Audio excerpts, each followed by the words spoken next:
શ્રી કૃષ્ણ વિદ્યાર્થી મિત્રો, હું રવિ સર. આજે આપણે એકાઉન્ટમાં ચેપ્ટર 1 હિસાબી પદ્ધતિ અને તેના પારિભાષિક શબ્દો એ ચેપ્ટર વિશે આપણે અભ્યાસ કરીશું. અગાઉના વિડીયોમાં હિસાબી પદ્ધતિ વિશે આપણે અભ્યાસ કર્યો હતો, બરાબર.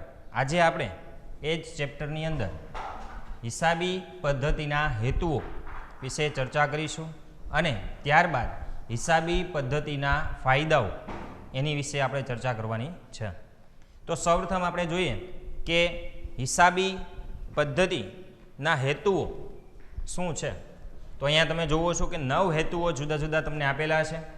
કાયમી નોંધ, દરેક વ્યવહારની હિસાબી અસર, અસર કરતા પરિબળોની જાણકારી, કરવેરાની જવાબદારી નક્કી કરવા માટે, દેવાનું પ્રમાણ જાણવા માટે, લેણાનું પ્રમાણ જાણવા માટે, ધંધાની નફાકારકતા માપવા માટે, ધંધાની આર્થિક સ્થિતિ જાણવા માટે અને ભૂલો કે છેતરપિંડી શોધી અને તેને રોકવા માટે આ હિસાબી પદ્ધતિ છે એ આપણે અહીંયા ઉપયોગી છે. તો સૌપ્રથમ આપણે જોઈએ કે હેતુની અંદર પહેલો હેતુ છે કાયમી નોંધ રાખવા માટે. તો એ વિગત આપણે જોઈએ. હિસાબી પદ્ધતિમાં વ્યવહારો અને બનાવોને લેખિત સ્વરૂપે નોંધવામાં આવે છે. આ નોંધો ચોપડા સ્વરૂપે અથવા તો કોમ્પ્યુટરમાં કાયમી ધોરણે રાખવામાં આવે છે, એટલે કે કાયમી નોંધ. તો કોઈ પણ વ્યવહાર ધંધાની અંદર થયો છે એને આપણે હિસાબી નોંધ ચોપડામાં રાખવામાં આવે છે અથવા તો અત્યારે આધુનિક સમયની અંદર કમ્પ્યુટરની અંદર પણ એ જે હિસાબો છે, વ્યવહારો છે એની નોંધ રાખવામાં આવે છે. કારણ તો કે એ જે વ્યવહારોની નોંધ કરેલી છે આપણે ગમે ત્યારે ગમે તે સમયે એ હિસાબી વ્યવહારોની નોંધ આપણે જોતી હોય, એ માહિતી આપણે જોતી હોય તો એ માહિતી આપણને ગમે ત્યારે મળી શકે. એટલે પહેલો જ હિસાબી પદ્ધતિનો હેતુ શું છે? કાયમી નોંધ રાખવાનો છે કે રોજે રોજ જે વ્યવહારો થાય છે એ દરેક વ્યવહારોની હિસાબી નોંધ રાખવાની, એ પહેલો હેતુ છે. ત્યારબાદ બીજો હેતુ, દરેક વ્યવહારની હિસાબી અસર જાણવા માટે આપણને હિસાબી પદ્ધતિ ઉપયોગી થાય છે. એ કઈ રીતના એ જોઈએ તો કે ધંધાના દરેક વ્યવહારની અસર ધંધાની સમગ્ર નફાકારકતા કે આર્થિક સ્થિતિ પર થાય છે તે અંગેની જાણકારી આપણે મેળવી શકીએ છીએ, બરાબર. જો જે હિસાબી વ્યવહારોની આપણે નોંધ કરેલી છે, બરાબર, એ હિસાબી વ્યવહારો, એ દરેક વ્યવહારોની હિસાબી અસરની નોંધ આપણી પાસે હોય તો આપણને એ હિસાબો પરથી એમની નફાકારકતા વિશે આપણને માહિતી મળે છે કે ભાઈ આ પેઢી કે આ ધંધો છે એ નફો કરે છે કે ખોટ કરે છે, બરાબર. એ નફાકારકતા વિશેની માહિતી, એની જાણકારી આપણને એ હિસાબી પદ્ધતિ પરથી મળી રહે છે. એટલે બીજો હેતુ છે દરેક વ્યવહારની હિસાબી અસર. ત્યારબાદ ત્રીજું, અસર કરતા પરિબળોની જાણકારી. તો ધંધાના નફા કે નુકસાનને અસર કરતા પરિબળો તેમજ ધંધાની આર્થિક પરિસ્થિતિને અસર કરતા પરિબળો અંગેની જાણકારી હિસાબો તૈયાર કરવાથી મળી શકે છે. આ હિસાબો તૈયાર કરવાનો આ હેતુ અગત્યની ભૂમિકા ભજવે છે. અસર કરતા પરિબળો, માનવ સર્જિત પરિબળો હોય કે કુદરતી પરિબળો છે, આ દરેક પરિબળો હિસાબી પદ્ધતિને અસર કરે છે, ધંધાની નફાકારકતાને અસર કરતા હોય છે. તો એમાં કયા પરિબળો અસર કરે છે એ જાણકારી કે એ માહિતી મેળવવા માટે પણ આપણને હિસાબી પદ્ધતિ ઉપયોગી થાય છે.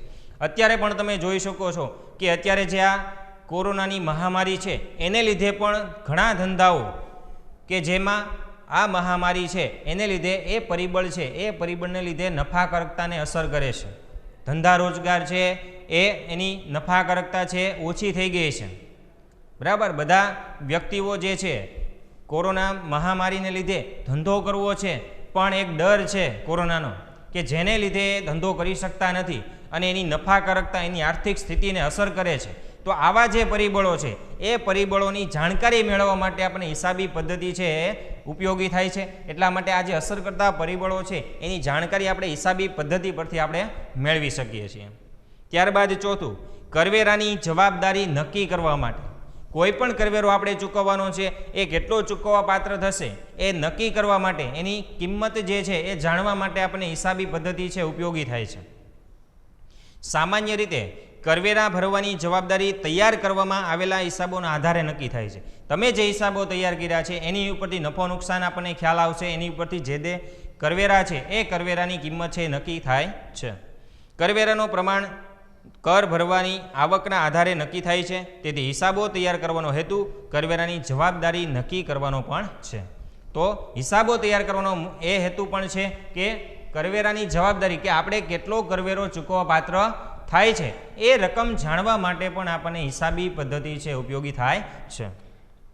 ત્યારબાદ દેવાનું પ્રમાણ જાણવા માટે કે આપણે જે કોઈ વેપારીઓ પાસેથી ઉધારે માલની ખરીદી કરેલી હોય, કોઈ વ્યક્તિ પાસેથી ઉછીના રૂપિયા લીધેલા છે, કોઈ બેંક પાસેથી લોન લીધેલી છે, તો આ જે દેવાનું પ્રમાણ છે કે કેટલા રૂપિયાનું આપણે પેઢીને કે ધંધાને દેવું છે એ ચૂકવવા પાત્ર છે એ દેવાનું પ્રમાણ જાણવા માટે પણ આપણને આ હિસાબી પદ્ધતિ છે ઉપયોગી થાય છે. તો ધંધામાં વ્યક્તિ દ્વારા રોકડના બદલે ઉધાર વ્યવહારો પણ કરવામાં આવે છે. દાખલા તરીકે કાચા માલની ઉધાર ખરીદી, પરંતુ આ ચૂકવણી ભવિષ્યમાં કરવાની હોય છે. જે આ વ્યવહાર છે બે પ્રકારના છે, રોકડ અને ઉધાર. તો રોકડ વ્યવહારમાં આપણે તાત્કાલિક રોકડની નાણાંની ચૂકવણી કરવામાં આવે છે, પણ જે ઉધાર વ્યવહાર છે એમાં અમુક મુદતના અંતે એ વ્યવહાર જે કર્યો છે એની જે નાણાંની રકમ છે એ રકમ આપણે ચૂકવવા પાત્ર થતી હોય છે. એટલે ભવિષ્યમાં એ નાણાં ચૂકવવાના હોય છે. તો એ જે દેવું જે છે જ્યાં સુધી આપણે ચૂકવણી ન કરીએ ત્યાં સુધી એ પેઢીનું કે ધંધાનું દેવું ગણાય છે. તો વર્ષના અંતે દેવાનું પ્રમાણ જે છે એ પ્રમાણ કેટલું છે તે જાણવા માટે પણ આપણને હિસાબી પદ્ધતિ છે ઉપયોગી થાય છે. એટલે એ હેતુ પણ છે કે દેવાનું પ્રમાણ જાણવા માટે પણ આપણે હિસાબી પદ્ધતિ તૈયાર કરીએ છીએ. ત્યારબાદ લેણાનું પ્રમાણ જાણવા માટે, તો લેણાનું પ્રમાણ તો કે ઉધાર ખરીદીની જેમ આપણે ગ્રાહકોને ઉધારે માલ વેચતા હોઈએ છીએ, જેમ આપણે ઉધારે ખરીદી કરીએ છીએ એમ આપણે ગ્રાહકોને ઉધારે માલ વેચતા પણ હોઈએ છીએ. તો એ ગ્રાહકો પાસેથી કેટલા રૂપિયા લેવા પાત્ર છે, મળવા પાત્ર છે, બરાબર, એ આપણું લેણું થઈ ગયું. તો એ લેણાનું પ્રમાણ જાણવા માટે પણ આપણને આ હિસાબી પદ્ધતિ ઉપયોગી થાય છે કે વર્ષના અંતે આપણે કેટલા રૂપિયા મળવા પાત્ર છે કે હજી મળ્યા નથી, મળવાના બાકી છે. એટલે જે લેણું છે એ લેણું છે એનું પ્રમાણ જાણવા માટે આપણને હિસાબી પદ્ધતિ ઉપયોગી થાય છે. ત્યારબાદ ધંધાની નફાકારકતા માપવા, કે હિસાબનો મહત્વનો ઉપદેશ જે તે સમયગાળા દરમિયાન કેટલો નફો કમાયેલ છે કે નુકસાન થયેલ છે તે અંગેની જાણકારી પણ આપણે હિસાબી પદ્ધતિ પરથી આપણે મેળવી શકીએ છીએ. કે ભાઈ પેઢીને કે ધંધાને વર્ષના અંતે કેટલા રૂપિયાનો નફો થાય છે કે કેટલું નુકસાન થાય છે એ નફાકારકતા માપવા માટે પણ આ હિસાબી પદ્ધતિ આપણને ઉપયોગી થાય છે. એટલે એ હેતુ પણ છે કે હિસાબી પદ્ધતિ છે એ ધંધાની નફાકારકતા માપવા માટે આપણે તૈયાર કરીએ છીએ. ત્યારબાદ ધંધાની આર્થિક સ્થિતિ જાણવા માટે જે આપણે વાત કરી દેવાનું અને લેણાનું પ્રમાણ જાણી અને વર્ષના અંતે કુલ કેટલું દેવું છે અને કુલ કેટલું લેણું છે, તો એના પરથી જે તે પેઢી કે ધંધાની આર્થિક સ્થિતિ જે છે એ આર્થિક સ્થિતિ વિશે આપણે જાણી શકીએ છીએ. બરાબર, કે ભાઈ કોઈ પેઢી કે ધંધો છે તેની મિલકતો છે એના દેવા કરતાં વધુ છે તો એની આર્થિક સ્થિતિ છે એમ સારી કહેવાય. પણ જો માનો કે તેમની મિલકતો કરતાં દેવાનું પ્રમાણ જો વધારે હોય તો એ પેઢી કે ધંધો છે એની આર્થિક પરિસ્થિતિ નબળી છે એમ આપણે કહી શકીએ. તો આર્થિક સ્થિતિ જાણવા માટે પણ આપણને હિસાબી પદ્ધતિ છે ઉપયોગી થાય છે. બરાબર, એટલે જે તે પેઢી કે ધંધો છે એ સદ્ધર છે, કેટલી સદ્ધર છે એ જાણવા, એ આર્થિક પરિસ્થિતિને જાણી અને એના પરથી આપણે નક્કી કરી શકીએ છીએ. ત્યારબાદ 9મું છે ભૂલો અને છેતરપિંડી શોધી અને તેને રોકવા માટે પણ આપણને હિસાબી પદ્ધતિ ઉપયોગી થાય છે. તો નાણાકીય ભૂલો અથવા તો ગુનાઓ અંગેની જાણકારી તૈયાર થયેલા હિસાબોની તપાસના આધારે મેળવી શકાય છે. કે ભાઈ આપણે જે હિસાબો કર્યા છે, નોંધ કરેલી છે, એ હિસાબોની અંદર કઈ નાણાકીય ભૂલો છે, બરાબર, કે કયો એમાં ગુનો છે એ અંગેની જાણકારી છે એ આપણને આ હિસાબી પદ્ધતિની તપાસને આધારે આપણને માહિતી મળે છે. આવી કોઈ પણ અનિચ્છનીય ઘટનાઓને રોકવામાં હિસાબી પદ્ધતિ મદદરૂપ થાય છે. હિસાબી પદ્ધતિ પરોક્ષ રીતે અંકુશ રાખે છે. તો આ પ્રમાણે જુદા જુદા 9 હેતુઓ છે હિસાબી પદ્ધતિના. બરાબર, કાયમી નોંધ રાખવા માટે હિસાબી પદ્ધતિ ઉપયોગી છે. ત્યારબાદ દરેક વ્યવહારની હિસાબી અસર જાણવા માટે, અસર કરતા પરિબળોની જાણકારી મેળવવા માટે, કરવેરાની જવાબદારી નક્કી કરવા માટે, દેવાનું પ્રમાણ જાણવા માટે, એવી જ રીતના લેણાનું પ્રમાણ જાણવા માટે, ધંધાની નફાકારકતા માપવા માટે, ધંધાની આર્થિક સ્થિતિ જાણવા માટે અને ભૂલો અને છેતરપિંડી જે છે એને શોધી અને એને અટકાવવા, એને રોકવા માટે આ હિસાબી પદ્ધતિ છે એ તૈયાર કરવામાં આવે છે. બરાબર. તો તમને 3 માર્ક્સની અંદર જો તમને આ પ્રશ્ન પૂછાય કે હિસાબી પદ્ધતિના હેતુઓ જણાવો, તો તમારે આમાંથી ઓછામાં ઓછા 6 જે હેતુ છે એ 6 હેતુ તમારે સમજાવવા પડે. બરાબર. તો હવે એની પછીનો પોઈન્ટ જે છે, જે હિસાબી પદ્ધતિના ફાયદાઓ, જે તમને 3 માર્ક્સની અંદર પ્રશ્ન પૂછાય, બરાબર, એ 3 માર્ક્સની અંદર તમને પ્રશ્ન પૂછાય તો ફક્ત ફાયદાઓ પૂછાશે, અને જો 5 માર્ક્સની અંદર જો પ્રશ્ન હોય તો ફાયદા અને મર્યાદા બંને પૂછાશે. તો સૌપ્રથમ પહેલાં આપણે હિસાબી પદ્ધતિના ફાયદાઓ એની વિશે જોઈએ. તો અહીંયા તમે જોઈ શકો છો કે 10 ફાયદા છે. બરાબર. 3 માર્ક્સમાં પૂછાય તો ઓછામાં ઓછા 6 ફાયદા તમારે સમજાવવા પડશે. તો પહેલો ફાયદો તમે જુઓ તો હિસાબી માહિતીની ઉપલબ્ધતા, ત્યારબાદ નફાકારકતા જાણવા માટે, આર્થિક સ્થિતિ જાણવા માટે, કરવેરાનું આયોજન કરવા માટે, ધંધાનું મૂલ્યાંકન કરવા માટે, નિર્ણય ઘડતર, પુરાવા તરીકે રજૂ કરી શકાય, ભૂતકાળની કામગીરી સાથે તુલના એટલે કે સરખામણી કરી શકાય, નૈતિક અંકુશ રાખી શકાય, અને સુધારાત્મક પગલાં પણ આપણે લઈ શકીએ. તો આ પ્રમાણે જુદા જુદા 10 ફાયદાઓ તમને અહીં આપેલા છે. તો એક પછી એક આપણે બધા ફાયદાઓ વિશે આપણે ચર્ચા કરીએ. તો પહેલો ફાયદો છે હિસાબી માહિતીની ઉપલબ્ધતા. આપણને હિસાબી માહિતીની નોંધ કરેલી હોય, જે આપણે વાત કરી હેતુની અંદર કાયમી નોંધ રાખીએ છીએ, એ કાયમી નોંધ પરથી આપણે ગમે ત્યારે ગમે તે સમયે જે માહિતી જોતી હોય તે આપણી પાસે ઉપલબ્ધ હોય, જો હિસાબી પદ્ધતિ મુજબ હિસાબોની આપણે નોંધ રાખતા હોઈએ તો. બરાબર. એટલે પહેલો જ ફાયદો છે કે ગમે ત્યારે આપણે જે માહિતી જોતી હોય, ગમે તે વ્યવહાર, ગમે તે દિવસનો, તો એ માહિતી આપણી પાસે અવેલેબલ હોય છે, ઉપલબ્ધ હોય છે. તો પહેલો જ ફાયદો છે હિસાબી માહિતીની ઉપલબ્ધતા. ધંધાના માલિક દ્વારા હિસાબી માહિતી તૈયાર કરવામાં આવે છે. આ માહિતી તૈયાર હોય તો માલિક જ્યારે જરૂર હોય ત્યારે તેનો ઉપયોગ કરી શકે છે. આપણી પાસે હિસાબી વ્યવહારોની નોંધ કરેલી છે, કાયમી નોંધ રાખેલી છે, તો જ્યારે જે ધંધાના માલિકને જે માહિતી જોતી હોય તો એ ત્યારે એને મળી શકે છે. દાખલા તરીકે માલિકને બેંકમાંથી લોન લેવાની હોય તો આ તૈયાર થયેલ હિસાબી માહિતી બેંકમાં રજૂ કરીને પોતાની ધંધાની સ્થિતિ દર્શાવીને લોન પ્રાપ્ત કરી શકાય છે. માનો કે ધંધાના માલિકને કોઈ લોન લેવી છે તો લોન આપણને એમને નહીં આપે. ધંધાની આર્થિક સ્થિતિ જાણવા માટે આપણા બધા હિસાબી વ્યવહારો છે, હિસાબી નોંધ છે, એ આપણે બેંકમાં રજૂ કરશું. ત્યારબાદ બેંકવાળા એ જે છે આર્થિક સ્થિતિ જે છે ધંધાની, કે એની નફાકારકતા છે, એને ધ્યાનમાં લઈને પછી તમને લોન આપશે. બરાબર. તો એ લોન લેવા માટે પણ આપણને આ હિસાબી માહિતી જે છે, જો આપણી પાસે તૈયાર હોય તો એ માહિતી આપણે બેંકમાં તરત જ રજૂ કરી શકીએ છીએ.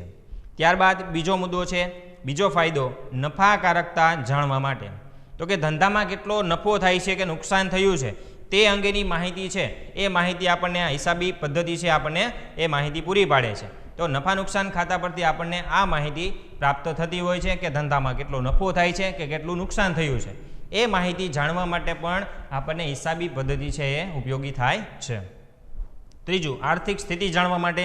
તો એ મુદ્દા બંને તમારે અહીંયા હેતુની અંદર પણ આવી ગયા છે કે ધંધાની આર્થિક સ્થિતિ કેવી છે, મિલકતોનું પ્રમાણ વધુ છે કે દેવાનું પ્રમાણ વધુ છે, કંપની કે પેઢી કે ધંધો સદ્ધર છે કે નહીં, કે કેટલો સદ્ધર છે. આ બધી માહિતી આર્થિક સ્થિતિ જાણવા માટે આપણને હિસાબી પદ્ધતિ એ ઉપયોગી થાય છે. હિસાબી મુદતના અંતે ધંધાની જવાબદારીનું પ્રમાણ કેટલું છે તે જાણી શકાય છે. ધંધાની જવાબદારી વધુ હોય તો આર્થિક સ્થિતિ નબળી ગણાય, અથવા જવાબદારી ઓછી હોય તો આર્થિક સ્થિતિ સારી ગણાય. એટલે આ પરથી આર્થિક સ્થિતિ આપણે પાકા સરવૈયા પરથી આપણે જાણી શકાય છે. તમને એક વાક્યમાં એવો પ્રશ્ન પણ પૂછે કે ધંધાની નફાકારકતા કયા ખાતા પરથી જાણી શકાય છે, તો કે નફા નુકસાન ખાતા પરથી જાણી શકાય છે. પણ જો એમ કીધું હોય કે ધંધાની આર્થિક સ્થિતિ કયા ખાતા પરથી જાણી શકાય છે, તો કે પાકા સરવૈયા પરથી ધંધાની આર્થિક સ્થિતિ એટલે કે મિલકત અને દેવાનું પ્રમાણ છે આપણે જાણી શકાય છે. એવો પ્રશ્ન પણ તમને આમાંથી એક પ્રશ્ન પૂછીને બનાવીને તમને પૂછી શકે. ત્યારબાદ કરવેરાનું આયોજન. તો એ પણ આપણે અહીં જોયું કે કરવેરાનું પ્રમાણ એનું નક્કી કરવા માટે, એની કિંમત નક્કી કરવા માટે, કે કેટલી કરવેરાની રકમ ચૂકવવા પાત્ર છે એ નક્કી કરવા માટે પણ આપણને હિસાબી પદ્ધતિ છે એ ઉપયોગી થાય છે. દરેક ધંધાકીય એકમ દ્વારા કરવામાં આવેલ કમાણી અંગે જુદા જુદા સ્વરૂપે કરવેરાની ચૂકવણી કરવાની હોય છે. કરવેરાનું પ્રમાણ ધંધાના વ્યવહારોના આધારે નક્કી થાય છે. વ્યવહારોના પ્રમાણને ધ્યાનમાં રાખી જે તે સમયમાં કેટલો વેરો ભરવો પડશે તે બાબત હિસાબોને આધારે જાણી શકાય છે. આ માહિતીના આધારે વર્ષ દરમિયાન ચૂકવવાપાત્ર વેરાઓ અંગે આયોજન કરી શકીએ છીએ. બરાબર. તો જુદું જુદું જે કરવેરા આપણે રકમ ચૂકવવાની થાય છે એ કરવેરાનું આયોજન આપણે અગાઉ કરી શકીએ છીએ. ગયા વર્ષે આપણે આટલા કરવેરો છે એ ચૂકવવાપાત્ર થયો હતો, આટલા હિસાબી વ્યવહારો થયા હતા, એને ધ્યાનમાં લઈને આપણે આ વર્ષની અંદર કરવેરાનું અગાઉથી જ આયોજન આપણે કરી શકીએ છીએ.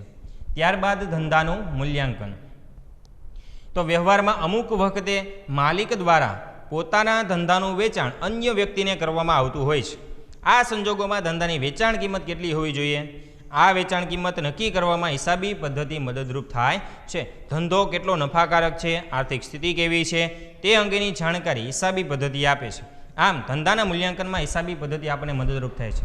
કોઈ એક માલિક, ધંધાનો માલિક છે, પોતાનો સમગ્ર ધંધો કોઈ અન્ય વ્યક્તિને વેચે છે તો એ ધંધો કેટલા રૂપિયામાં આપણે વેચી શકાય, બરાબર, એ નક્કી કરવા માટે પણ આપણે હિસાબી પદ્ધતિ છે ઉપયોગી થાય છે. કે ભાઈ ધંધાની અંદર મિલકતો કેટલી છે, કેટલું દેવું છે, બરાબર, ધંધાની નફાકારકતા કેવી છે, આ બધી બાબતોને ધ્યાનમાં લઈને આપણે એ ધંધો વેચવો હોય તો કેટલા રૂપિયામાં વેચી શકીએ એ સમગ્ર માહિતી તમને હિસાબી પદ્ધતિ ઉપરથી મળી રહે છે. ત્યારબાદ નિર્ણય ઘડતર. તો ધંધાના જુદા જુદા સ્વરૂપો એકાકી વેપારી, ભાગીદારી પેઢી અને કંપની દ્વારા પોતાના હિસાબો તૈયાર કરવામાં આવે છે. એકાકી વેપારી પેઢી એટલે કે જેમાં ધંધાનો માલિક એક જ હોય છે. ભાગીદારી પેઢી તો એમાં ઓછામાં ઓછા 2 ભાગીદારો હોય છે, 2 વ્યક્તિઓ ધંધો શરૂ કરે છે, 2 કે તેથી વધુ. એવી જ રીતના કંપની. આમ 3 પ્રકારો જે છે એ દરેક પોતાના હિસાબો તૈયાર કરતા હોય છે. ખાસ કરીને કંપનીના હિસાબોનો ઉપયોગ જુદા જુદા પક્ષકારો જેવા કે લેણદારો, શેરહોલ્ડરો, રોકાણકારો દ્વારા પોતાના રોકાણ અંગેના નિર્ણયો લેવા માટે ઉપયોગમાં આવે છે. અને હિસાબી પદ્ધતિ નિર્ણય ઘડતરમાં ખૂબ જ અગત્યની ભૂમિકા ભજવે છે. માનો કે કોઈ શેરહોલ્ડર છે, કોઈ રોકાણકારો છે, હવે એને કોઈ કંપનીની અંદર રોકાણ કરવું છે તો એ રોકાણ કરવું કે ન કરવું એ નિર્ણય લેવો હોય તો એ જે તે કંપનીના જે હિસાબો છે કે એની નફાકારકતા છે કે એની આર્થિક સ્થિતિ છે એ હિસાબો પરથી જાણી અને પછી એ કંપનીના શેર ખરીદવા કે ન ખરીદવા કે જે તે કંપનીમાં રોકાણ કરવું કે ન કરવું એનો નિર્ણય લેવા માટે એને મદદરૂપ થતું હોય છે. આવા ઘણા પક્ષકારો જે છે એ જુદા જુદા પક્ષકારોને આ આર્થિક નિર્ણયો લેવા માટે એને મદદરૂપ કરે છે. ત્યારબાદ પુરાવા તરીકે રજૂ કરી શકાય છે. તો હિસાબોની રચના હિસાબી પદ્ધતિના નિયમો અને સિદ્ધાંતોના આધારે થાય છે. તેથી આ રીતે તૈયાર થયેલા હિસાબોને વિશ્વસનીય ગણવામાં આવે છે. આ વિશ્વસનીયતાના ગુણના કારણે કોઈ પણ વિવાદ વખતે આ હિસાબો પુરાવાની ગરજ સારે છે. દાખલા તરીકે ભાગીદારી પેઢીના ભાગીદારો વચ્ચે હિસાબોના સંદર્ભમાં કોઈ પણ વિવાદ ઊભો થયો હોય ત્યારે ન્યાયના હેતુ અનુસાર આ હિસાબોને પુરાવા તરીકે આપણે રજૂ કરી શકીએ છીએ. બરાબર. પુરાવા તરીકે જો આપણી પાસે લેખિત સ્વરૂપમાં બધા હિસાબી વ્યવહારો કે હિસાબી નોંધ છે તો એને કોઈ પણ સમયે કોઈ પણ વિવાદ થાય ત્યારે એને પુરાવા તરીકે, સાબિતી તરીકે આપણે રજૂ કરી શકીએ છીએ. દાખલા તરીકે ભાગીદારી પેઢીની અંદર 2 કે તેથી વધુ ભાગીદારો છે. હવે એમાં કોઈ પણ વિવાદ કે કોઈ મતભેદ થયો હોય તો ત્યારે એનું નિરાકરણ લાવવા માટે, એ પ્રશ્નોનો ઉકેલ લાવવા માટે આ જે હિસાબી વ્યવહારોની નોંધ છે એ હિસાબી પદ્ધતિની નોંધ જે છે એ નોંધ આપણે સાબિતી તરીકે કે પુરાવા તરીકે આપણે રજૂ કરી એ પ્રશ્નોનું નિરાકરણ કે એનો ઉકેલ લાવી શકાય છે. તો ત્યારે પણ આપણને હિસાબી પદ્ધતિ છે ઉપયોગી થાય છે. ત્યારબાદ ભૂતકાળની કામગીરી સાથે તુલના.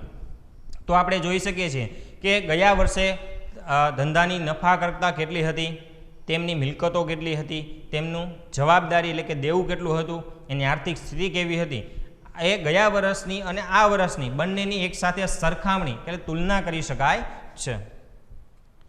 તો હિસાબો એટલે હિસાબી પદ્ધતિના નિયમો અને સિદ્ધાંતોમાં ફેરફાર થતા નથી.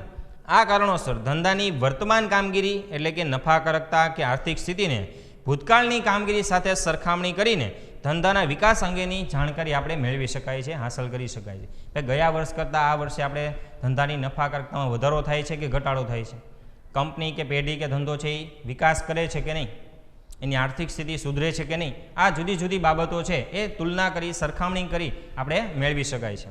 જો વિકાસ ન થયો હોય અથવા અપેક્ષા કરતાં ઓછો હોય તો ભવિષ્યમાં તે મેળવવા અંગેનું આપણે આયોજન પણ કરી શકીએ છીએ. ભાઈ જે સુધારાત્મક આપણે પગલાઓ છે એ આપણે લઈ અને નેક્સ્ટ ભવિષ્યની અંદર એમાં સુધારો કરી આપણે નફાકારકતા વધારી શકીએ છીએ. બરાબર. અને ઉપરાંત બીજા કોઈ હરીફ છે, આપણા જે કોમ્પિટિટર છે એની સાથે પણ આપણે તુલના કરી અને સરખામણી કરી શકાય છે. ત્યારબાદ નૈતિક અંકુશ. એની પછીનો ફાયદો છે નૈતિક અંકુશ. હિસાબો લખવામાં આવે છે તે પુરાવા તરીકે ઉપયોગમાં લેવાય છે. તેથી કર્મચારીઓ દ્વારા કોઈપણ પ્રકારની નાણાકીય ઉચાપત કરવા અંગેનો અવકાશ ઘટે છે. હિસાબી પદ્ધતિ પણ કર્મચારીઓ પર નૈતિક અંકુશ રાખવામાં સહાય પૂરી પાડે છે. આપણે દરેક હિસાબી વ્યવહારોની નોંધ કરતા હોઈએ, બરાબર, તો આપણે જે ધંધાની અંદર કર્મચારીઓ છે એ કર્મચારીઓ પર નૈતિક અંકુશ રાખી શકાય છે. જો આપણે એક એક વ્યવહારોની હિસાબી નોંધ રાખતા હોય તો આપણા જે કર્મચારીઓ છે એ કોઈ ખોટું કાર્ય કરતા હોય તો એને આપણે અટકાવી શકીએ છીએ. એની ઉપર નૈતિક અંકુશ રાખી શકાય છે. ત્યારબાદ 10મું સુધારાત્મક પગલાં. વ્યવહારમાં ઘણી વખતે ધંધાના માલિકો કે સંચાલકો દ્વારા ભૂતકાળમાં એવા નિર્ણયો લેવાયા હોય કે જેના કારણે નુકસાન થયું હોય. આ નિર્ણયોની અસર હિસાબોમાં પ્રતિબિંબિત થતી હોય છે. આવા પ્રકારની ભૂલ ફરીથી ન થાય તે માટે અંગેની કાળજી રાખવામાં આવે છે અથવા તો સુધારાત્મક પગલાઓ લેવામાં આવે છે. બરાબર, તો અહીંયા તમને કીધું સુધારાત્મક પગલાં. ભૂતકાળમાં કોઈ આપણે નિર્ણય લીધો હોય જેની અસર નફાકારકતામાં પડી હોય છે કે જેને લીધે આપણે નુકસાન થયું છે, તો એ તમને હિસાબોની અંદર જ તમને ખ્યાલ આવી જાય છે. એની અંદરથી તમને માહિતી મળી જાય છે કે ભાઈ આ નિર્ણય લીધો હતો એને લીધે આટલું નુકસાન થયું છે. બરાબર, તો એ ભવિષ્યની અંદર ફરીવાર એ ભૂલ ન થાય તે અંગેની કાળજી રાખી શકાય છે. અથવા તો એમાં કોઈ સુધારો કરવાનો હોય તો એ સુધારાત્મક પગલાં લઈ અને આગળ આપણે એ ભૂલ ફરીવાર ન થાય તે અંગેની કાળજી આપણે રાખી શકીએ છીએ. તો આમ હિસાબી પદ્ધતિના ફાયદાઓ જે આપણે 10 ફાયદાઓ છે, બરાબર, એક પછી એક આપણે સમજ્યા. પહેલું, હિસાબી માહિતીની ઉપલબ્ધતા, નફાકારકતા જાણવા માટે, આર્થિક સ્થિતિ જાણવા માટે, કરવેરાનું આયોજન કરવા માટે, ધંધાનું મૂલ્યાંકન, નિર્ણય ઘડતર પુરાવા તરીકે રજૂ કરી શકાય, ભૂતકાળની કામગીરી સાથે તુલના કરી શકાય, નૈતિક અંકુશ રાખી શકાય અને સુધારાત્મક પગલાં લઈ અને ભવિષ્યમાં એ ભૂલ ન થાય તે અંગે પણ આપણને હિસાબી પદ્ધતિ છે આપણે ફાયદાકારક બને છે. ધન્યવાદ.